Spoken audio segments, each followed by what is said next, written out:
saya mau nanya ke Mas Dhani, Dhani nih, Mas Dhani, untuk mungkin tadi sudah mendengar keluhan dari Depok dan juga dari Banyumas soal ketidaksinkronan data ini. Apa yang bisa disampaikan, Mas, atas permasalahan ini? Ya, pertama, tentu permasalahan sinkronisasi data itu menjadi permasalahan kita bersama, Pak. Bukan hanya permasalahan pusat, tapi juga permasalahan daerah. Karena kita punya masalah yang disebut dengan big data management kita yang masih jauh dari sempurna.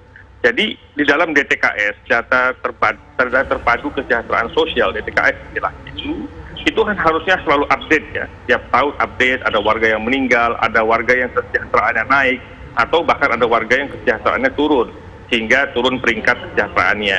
Nah, dalam kerangka COVID ini tentu kita juga menyadari banyak warga yang terdampak untuk penghasilannya kurang, bahkan penghasilannya hilang, sehingga status sosialnya menurun, sehingga banyak warga menjadi jatuh miskin.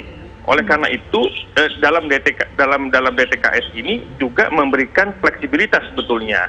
Jadi Kementerian Sosial, pemerintah memberikan fleksibilitas di dalam DTKS ini yang yang diberikan juga ke pemerintah provinsi, agar pemerintah provinsi itu termasuk provinsi tingkat 1 maupun kabupaten itu bisa menyesuaikan.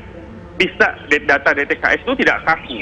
Data DTKS itu fleksibel, bisa disesuaikan, ditambah atau dikurangi tergantung verifikasi masing-masing daerah yang terkena dampak, sehingga angka itu akan dinamis sebetulnya. Nah, ini peran serta aktif dari kepala daerah untuk memverifikasi data yang berbasis pada DTKS itu. Jadi satu, DTKS itu tidak kaku, bisa disesuaikan di lapangan sesuai dengan kebutuhan dan kondisi faktual di daerah tersebut. Dan tentu ini yang sangat mengetahui secara langsung dan sangat detail itu adalah para pimpinan atau kepala daerah terkait. Itu yang pertama. Yang kedua, itu kan pintu masuk dari bantuan sosial dari 405,1 triliun dana stimulus yang dilakukan oleh pemerintah dalam revisi APBN, kan ada 110 triliun digunakan untuk JPS. Nah, untuk 110 triliun untuk JPS ini kan ada banyak pintu masuknya, Mbak. Ada 9 pintu masuk dalam penyaluran bantuan sosial ini. Ada yang pertama dari mulai PKH, ada bantuan sembako, kartu sembako, yang itu ada atau tidak ada COVID-19, PKH maupun bantuan atau kartu sembako ini akan ada.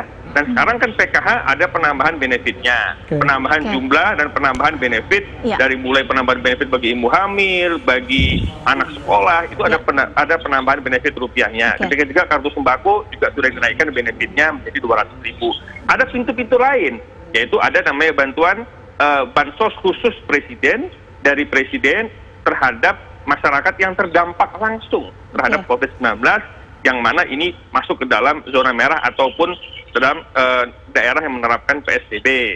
Ada lagi bantuan khusus tunai, bansos tunai. Ada lagi bansos provinsi yang berasal dari APBD tingkat 1. Ada lagi bantuan khusus atau bansos bagi provinsi, bagi kabupaten, dan ada lagi kartu prakerja. Bahkan di Jawa Barat ada lagi yang namanya bantuan nasi bungkus bagi warga yang tidak punya kartu keluarga dan sebagainya. Sejumlah bantuan sosial sudah disiapkan oleh pemerintah pusat untuk nantinya bisa menjangkau atau diberikan kepada warga yang terdampak COVID-19. Tapi begini, Mas Dhani, nanti saya akan menanyakan kembali usai jeda ya, Mas Dhani, mengenai DTKS ini seperti apa bentukannya dan kemudian bagaimana proses pendataan, koordinasi pendataan ya antara pemerintah pusat dan juga pemerintah daerah. Tapi jawabannya nanti, Mas Dhani, sesaat lagi. Kami kembali hadir.